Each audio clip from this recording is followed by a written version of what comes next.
नमस्कार दोस्तों, मैं हूं संतोष पाठक और आप लोग देखना शुरू कर चुके हैं संतोष पाठक ऑफिशियल यूट्यूब प्लेटफॉर्म।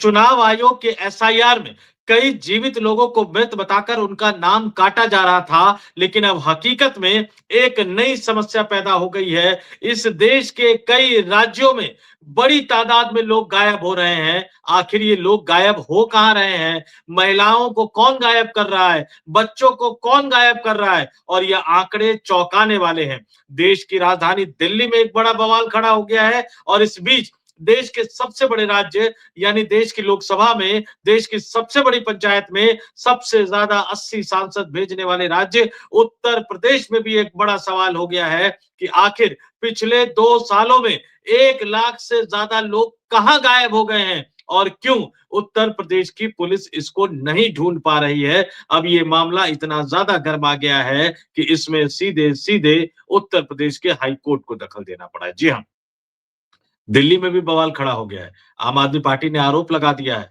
कि इतने लोग गायब हो रहे हैं, दिल्ली पुलिस कर क्या रही है? दिल्ली पुलिस ने भी जवाब दे दिया है, लेकिन वो बताने से पहले मैं आपको देश के सबसे बड़े राज्य उत्तर प्रदेश के बारे में बताता हूं और बिना कोई समय गंवाए आपको सीधे खबर दिखाता हूं। उससे पहले छोटी-सी एक अपील करूंगा, वीडियो पसंद आए तो लाइक कर दीजिएगा, शेयर कर दीजिएगा, 2-4 लोगों तक पहुंचा दीजिएगा। अगर नए दर्शक के तौर पर जुड़ रहे हैं, तो आप हमारे चैनल को सब्सक्राइब ज़रूर कर लीजिएगा। नए पुराने दोनों दर्शकों से अपील आग्रह अगर मेंबर के तौर पर ज्वाइन कर सके तो मेंबर के तौर पर ज्वाइन जरूर कर लीजिएगा। और अब सीधे सीधे मैं आपके स्क्रीन पर खबर दिखा रहा हूं और ये खबर देखिए, ये चौंकाने वाली खबर देखिए। आज तक की हेडलाइन, यूपी में मिसिंग लोगों की बाढ़, 2 साल में 1 लाख से ज्यादा लोग लापता। एबीपी न्यूज की खबर, 2 साल में 1,08,300 लोग हुए लापता, केवल 9700 मामलों में ही। फिर न्यूज 18 हिंदी की खबर, यूपी में 2 साल में कहां गए 1 लाख लोग, हाईकोर्ट ने मांगी पूरी डिटेल। यानी आप देख लीजिए कि किस तरह से बड़े स्तर पर यह मामला अब उठ गया है। हाई कोर्ट को भी इसमें संज्ञान लेना पड़ा है, लेकिन ये खबर चौंकाने वाली तो है। 1 लाख से ज्यादा लोगों का गायब होना, कहां गए ये लोग? इसमें कितने पुरुष हैं? इसमें कितनी महिलाएं हैं? इसमें कितने बच्चे हैं? और आखिर अचानक लोगों के गायब होने की ऐसी बाढ़ सी क्यों आ गई है? ये अपने आप में कई तरह के सवाल खड़े कर रहा है, कई तरह के सवालिया निशान खड़े कर रहा है। और फिर सवाल तो उठता है, बात तो बनती है। और जरा विस्तार से मैं ये खबर बता देता हूं कि इलाहाबाद हाई कोर्ट की लखनऊ खंडपीठ ने इसका स्वतः संज्ञान लिया है। और ये खबर बता रही है कि इलाहाबाद हाई कोर्ट की लखनऊ बेंच ने उत्तर प्रदेश में लापता लोगों की अलार्मिंग यानी चिंताजनक संख्या का खुद संज्ञान लिया और एक पीआईएल खुद रजिस्टर कर ली। ऐसा न्यायपालिका में बहुत कम होता है, लेकिन उत्तर प्रदेश में हालात इतने ज्यादा खराब हो गए हैं, हालात इतने ज्यादा चिंताजनक हो गए हैं उस उत्तर प्रदेश में जहां की योगी आदित्यनाथ की सरकार कानून व्यवस्था को अपनी सबसे बड़ी उपलब्धि बताती है, वहां गायब होने वाले लोगों के मामले में हाई कोर्ट को खुद संज्ञान लेते हुए पीआईएल रजिस्टर करना पड़ गया। और इसमें कहा गया है कि पिछले 2 सालों में 1,08,000 से ज्यादा लोग लापता हो गए हैं, जबकि पुलिस ने केवल 9,700 मामलों में कार्रवाई की है। मैं फिर से दोहरा देता हूं, कार्रवाई कितनों में हुई? सिर्फ 9,700 मामलों में। गायब कितने हुए? 1,08,000 से ज्यादा। उत्तर प्रदेश की योगी आदित्यनाथ की सरकार की कानून व्यवस्था की उपलब्धि पर यह अपने आप में एक करारा तमाचा है, जो न्यायपालिका की तरफ से आया है, राज्य की शीर्ष न्यायपालिका की तरफ से आया है। इस मामले पर गंभीर चिंता जताते हुए कोर्ट ने इन आंकड़ों को चौंकाने वाला बताया। बेंच ने कहा कि हम लापता लोगों से जुड़ी शिकायतों पर अधिकारियों के रवैये से हैरान है, जिसमें साफ तौर पर तेजी दिखाने की जरूरत है। जस्टिस अब्दुल मोइन और बबीता रानी की डिवीजन बेंच ने ये टिप्पणी विक्रमा प्रसाद द्वारा दायर एक क्रिमिनल रिट याचिका की सुनवाई के दौरान की, जिन्होंने आरोप लगाया कि उनका बेटा जुलाई 2024 में लापता हो गया था और पुलिस ने उसे ढूंढने में कोई दिलचस्पी नहीं दिखाई। सुनवाई के दौरान हाईकोर्ट के जजों की बेंच ने खंडपीठ ने उत्तर प्रदेश के अतिरिक्त मुख्य सचिव गृह से एक विस्तृत हलफनामा मांगा। हलफनामे के अनुसार 1 जनवरी 2024 और 18 जनवरी 2026 के बीच राज्य में लगभग 1,08,300 लापता लोगों की शिकायतें दर्ज की गई, लेकिन लापता लोगों को ढूंढने के लिए सिर्फ लगभग 9,700 मामलों में कार्रवाई की गई। बाकी मामलों में कोई कार्रवाई शुरू नहीं की गई थी। इन आंकड़ों पर ध्यान देते हुए उत्तर प्रदेश के हाई कोर्ट ने पुलिस के योगी आदित्यनाथ के पुलिस के सुस्त रवैये पर नाराजगी जताई और इस मुद्दे को व्यापक जनहित का मुद्दा मानते हुए कोर्ट रजिस्ट्री को इस मामले में INRE स्टेट में लापता व्यक्ति शीर्षक से एक PIL के रूप में रजिस्टर करने का निर्देश दिया। कोर्ट ने यह भी निर्देश दिया कि इस मामले को 5 फरवरी को सुनवाई के लिए लिस्ट किया जाएगा।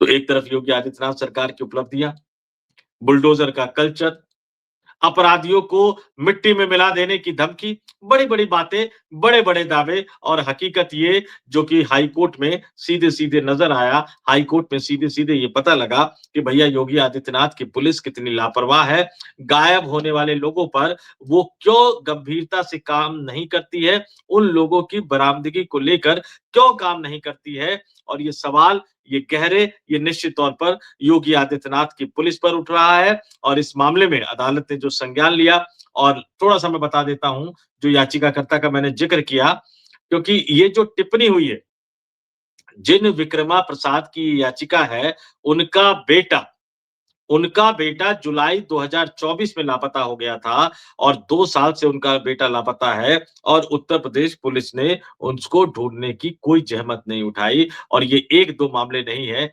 1,08,000 से ज्यादा लोगों के गायब होना। 5 फरवरी को सुनवाई होगी। देखते हैं उसमें उत्तर प्रदेश सरकार की तरफ से क्या हलफनामा दिया जाता है, उत्तर प्रदेश सरकार की तरफ से क्या बातें रखी जाती है। लेकिन ये हालत उत्तर प्रदेश की नहीं है, ये हालत देश की राजधानी दिल्ली की भी है। और आपको बताता चलूं कि देश की राजधानी दिल्ली जो है यूनियन टेरिटरी है। मुख्यमंत्री भले ही पहले आम आदमी पार्टी का था, अब भारतीय जनता पार्टी की है, लेकिन मुख्यमंत्री से कम दिल्ली में पुलिस का कोई लेना देना नहीं होता। चूंकि ये यूनियन टेरिटरी है, उपराज्यपाल के माध्यम से दिल्ली की जो पुलिस है वो सीधे सीधे गृह मंत्रालय के अधीन आती है। यानी मैं दूसरे शब्दों में कहूं तो दिल्ली की पुलिस सीधे गृह मंत्री अमित शाह को रिपोर्ट करती है। लेकिन दिल्ली में भी लोग गायब हो रहे हैं और ये सवाल उठा और इसका जवाब भी आया। सवाल कहां से उठा ये भी आपको बताता हूं, जवाब कहां से आया ये भी आपको बताता हूं।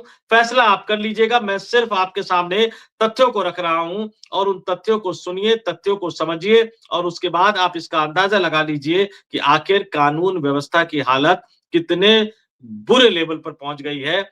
ये आम आदमी पार्टी ने आरोप लगाया है कि दिल्ली में पिछले 15 दिनों में, ध्यान से सुनिएगा मेरी बात, आम आदमी पार्टी ने बाकायदा प्रेस कॉन्फ्रेंस करके ये आरोप लगाया है कि दिल्ली में सिर्फ 15 दिनों में, पिछले 15 दिनों में 800 लोग गायब हैं और राजधानी दिल्ली डर के साए में है, बच्चे असुरक्षित है और गृह मंत्री अमित शाह कुंभकर्णी नींद में पड़े हुए हैं। ये आरोप लगाया है। और सौरभ भारद्वाज जो आम आदमी पार्टी के दिल्ली के मुखिया है, उन्होंने प्रेस कॉन्फ्रेंस की और उन्होंने एक बहुत ही गंभीर आरोप लगाया है।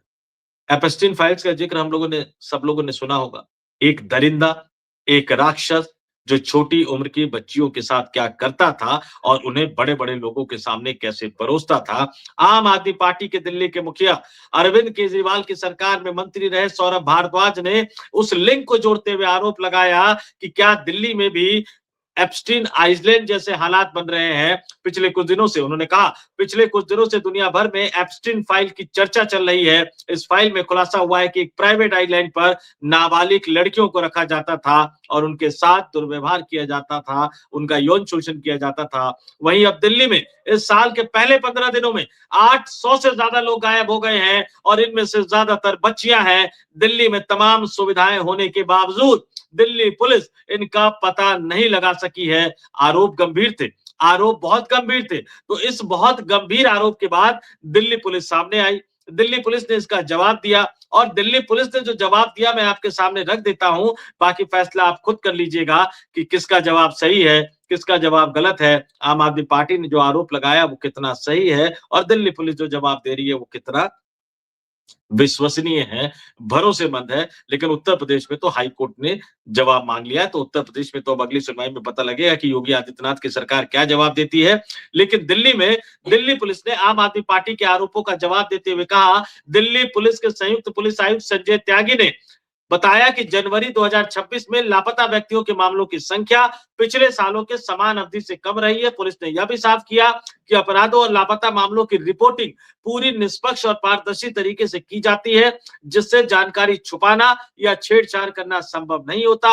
उन्होंने कहा कि लापता व्यक्तियों की रिपोर्ट दर्ज कराने के लिए नागरिकों के पास कई ऑप्शन मौजूद है। ये रिपोर्ट स्थानीय पुलिस थानों में ऑनलाइन फॉर्म भरकर या ERSS 112 हेल्पलाइन के जरिए भी दर्ज कराई जा सकती है। इससे इससे कंप्लेन दर्ज कराने में किसी भी प्रकार की देरी नहीं होती। दिल्ली पुलिस ने यह भी कहा कि सभी लापता मामलों में निर्धारित SOP के तहत तुरंत कार्रवाई की जाती है। खासकर बच्चों के मामलों को टॉप प्रायोरिटी दी जाती है। इसके लिए सभी जिलों में लापता व्यक्ति को ढूंढने के लिए एक टीम बनाई गई है। साथ ही क्राइम ब्रांच के एंटी ट्रैफिकिंग ह्यूमन यूनिट भी सक्रिय है, जो तस्करी और गंभीर अपराधों को रोकने का काम करते हैं। पुलिस ने यह भी कहा कि अभी तक बच्चों के अपहरण या लापता होने के पीछे किसी संगठित गिरोह का कोई सबूत नहीं मिला है। इसलिए सोशल मीडिया और अन्य माध्यमों से फैल रही भ्रामक सूचनाओं से सावधान रहने की अपील की गई है। दिल्ली पुलिस ने यह भी चेतावनी दी है कि अफवाह फैलाने वालों के खिलाफ कड़ी कार्रवाई की जाएगी और उन्होंने आगे तमाम चीजें कही।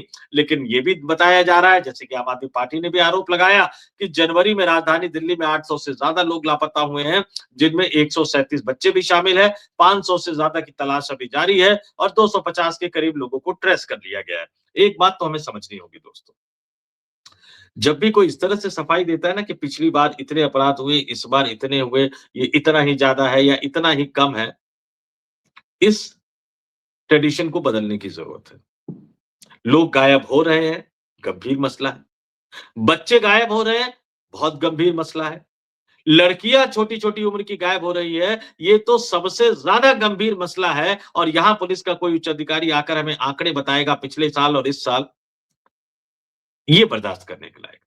तो दिल्ली पुलिस को इन तमाम लोगों, जितने भी लोग गायब हुए हैं, इन तमाम लोगों को ढूंढने पर बहुत ही ज्यादा एक्टिव होकर काम करना चाहिए। अब उत्तर प्रदेश पे फिर दोबारा आ जाता हूं अंत में। उत्तर प्रदेश में तो बाकायदा हाई कोर्ट ने सीधे-सीधे योगी आदित्यनाथ सरकार को आईना दिखा दिया है। देखते हैं कि योगी आदित्यनाथ सरकार जो हलफनामा देगी, उस हलफनामे में बयानबाजी होगी या उसमें ठोस तथ्य रखे जाएंगे और इन लापता लोगों को ढूंढने की कोशिश योगी आदित्यनाथ सरकार भी करती हुई नजर आएगी। क्योंकि चाहे योगी आदित्यनाथ की सरकार हो, चाहे दिल्ली में बैठे हुए केंद्रीय गृह मंत्री अमित शाह हो, ये तमाम लोग अपने आप को बहुत ही सख्त प्रशासक के रूप में अपने आप को कहलवाना पसंद करते हैं, कानून व्यवस्था को यूएसपी बताते हैं, प्रधानमंत्री 56 इंच के सीने की बात करते हैं। योगी आदित्यनाथ भी उसी रास्ते पे चलते हुए अपने आप को लॉ एंड ऑर्डर कायम करने वाले उत्तर प्रदेश के शानदार मुख्यमंत्रियों में गिनवाना पसंद करते हैं। लेकिन एक मुख्यमंत्री पर वहां के हाईकोर्ट ने सवाल उठा दिया और जो गृह मंत्री बने बैठे हैं, जिनके अंदर में दिल्ली पुलिस आती है,